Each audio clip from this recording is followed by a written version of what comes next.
Good for him. Good for Mercedes. Jordynn Grace was another name that popped up. She's been on NXT. I read that for 3 appearances, she made over $100,000, which is not chump change. No. At all. Don't know if it's true or not, but that's what's floating around. So again, that's being paid, I guess, through WWE because it's NXT. And yeah, TNA not really going to be paying that much money, I don't think. I don't know. There she is. Yeah. So there was a picture. Somebody did a side-by-side with Shawn Michaels in a chef hat with the little girl. And then he had the chef hat on with the picture of Jordynn Grace. They were comparing side-by-sides, trying to say Jordynn Grace was the little girl in the vignette like so many years ago, which I don't know if she probably was not, but it was cute. Her arm is bigger than his arm, right? Yeah. Her arm is bigger than his arm in 1995. Well, she's a bodybuilder. I mean, she is jacked. Yeah, she totally is jacked. And she's making waves. She's turning heads. And I think they said her contract expires in 2025, if I'm not mistaken. So she still has some time left with TNA, but who knows what's going to happen with all these crossover. People are teasing on the internet. I saw New Day was teasing like they're going to come for the Systems tag titles for TNA, and they were going back and forth on socials. So who knows who's going to end up where? There's some kind of agreement going on. Yeah, it's interesting.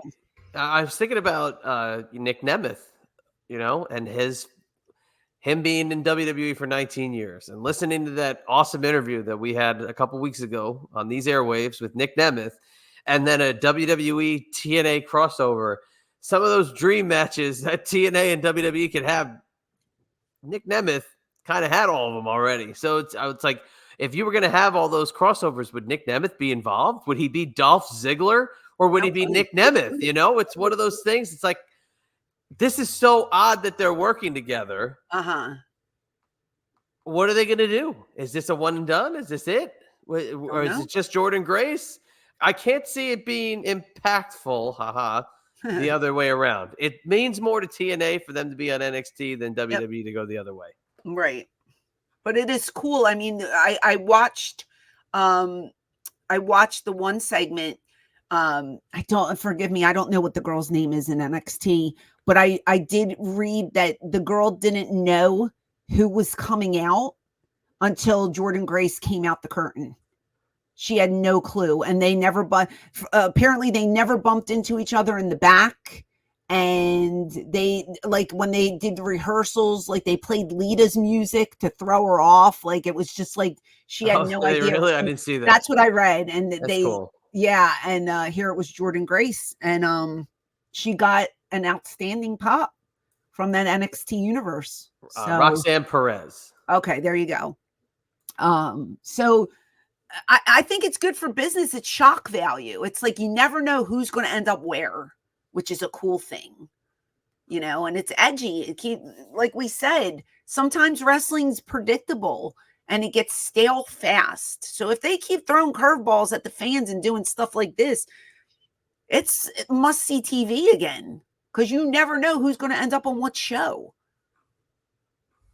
Interesting. Could be a way to hike up those ratings, get those numbers up.